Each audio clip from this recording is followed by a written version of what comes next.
So how is your knee right now? Obviously, that's why you didn't fight her in March, the knee injury. How did the recovery go with that? Can you kind of take me through that?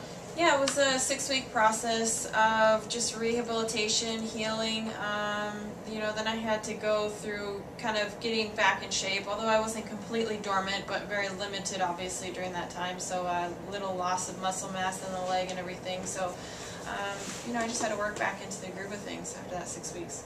And how did that go for you, working back into the groove? I mean, obviously, you're working with a great team, and so I have to assume that was a big part in helping you get back into the swing of things.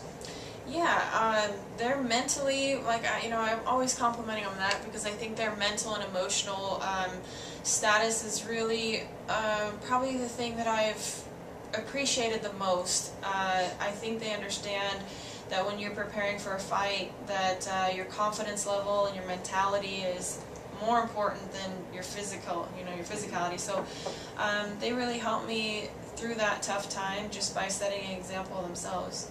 Yeah. Can you believe it's been almost a year since you last fought? No, I mean, time sure flies. I know it's been a while, but it doesn't feel like it's been a year, I guess that's good. Yeah, time goes by really fast, but I know it's been a while, and I'm really, really hungry at this point, just itching to get back in there. Take us back to that night in August of 2010, the 135-pound tournament. You won 2 fights in one night. What was that like for you? Take us through that tournament. Tournaments are always kind of rough for the fighter, I think, because it's hard after competing not to let yourself just kind of drop and relax. You have to maintain a level of stability so that you don't have the roller coaster effect and you don't have that adrenaline rush and then crash. So it's kind of wearing on you, but I went out there and I think I performed well.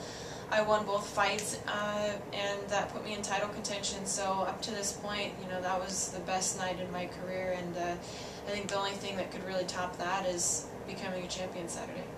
Sarah Kaufman was the champion at the time that you won that tournament. Now it's Marloes, obviously. Which of those two would you have rather fought? I would have rather fought Sarah Kaufman because that gives me an opportunity to avenge a loss from about 2.5 years ago.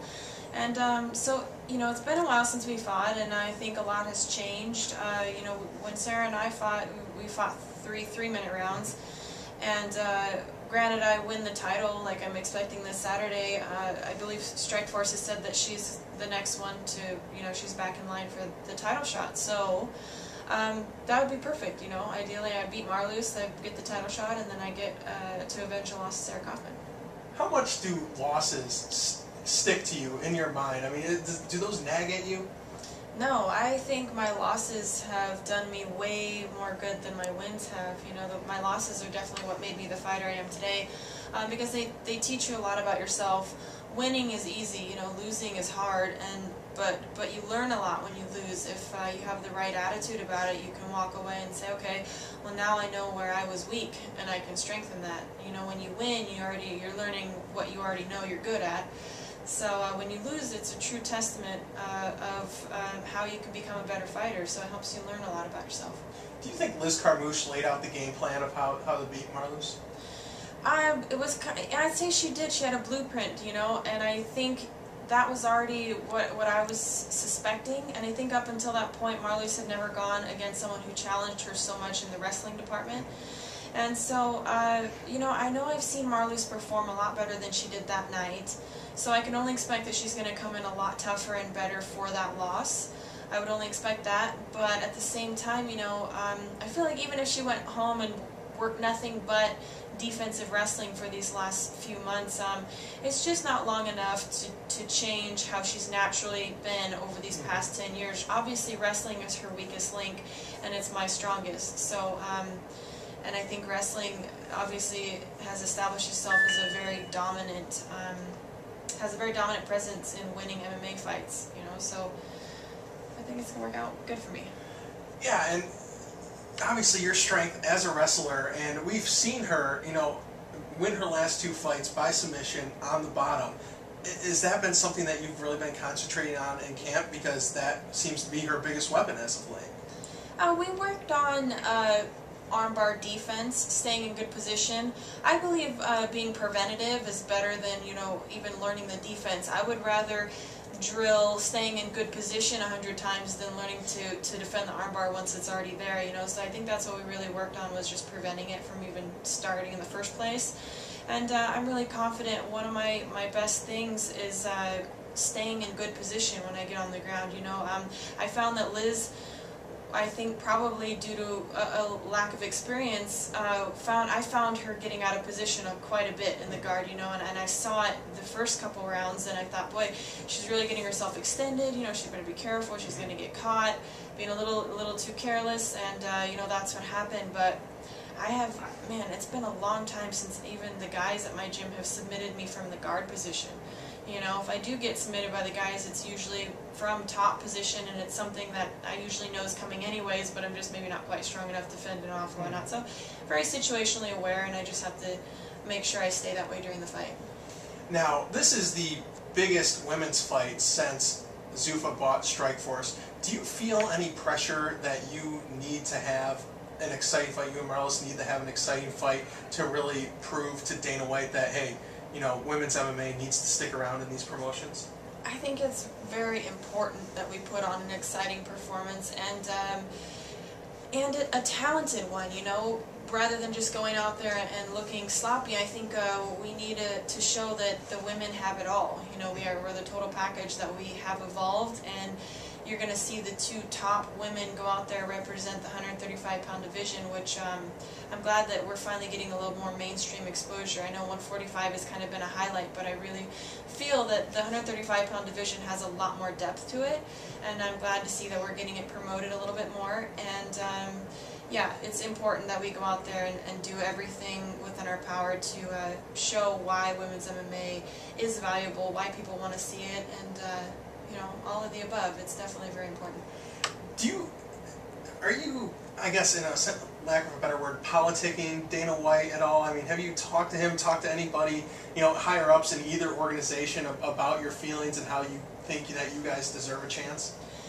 I haven't talked to Dana himself, you know, and I've met Lorenzo briefly, and we spoke, but not so much about the future of women's MMA, but you know, he was aware of who I was, and so I mean, I figured that was a good sign.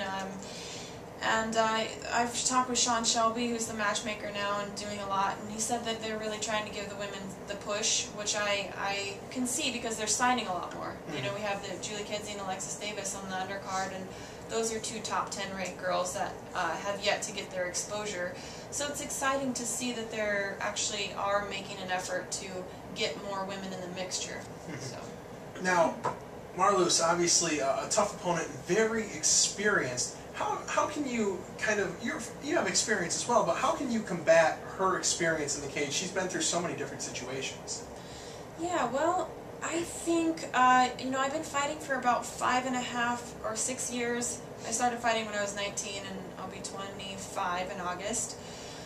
So, you know, about 5.5 years, and I think I have almost as many fights as her. If you count my amateur record, I'm 16-3, and she's 19-4.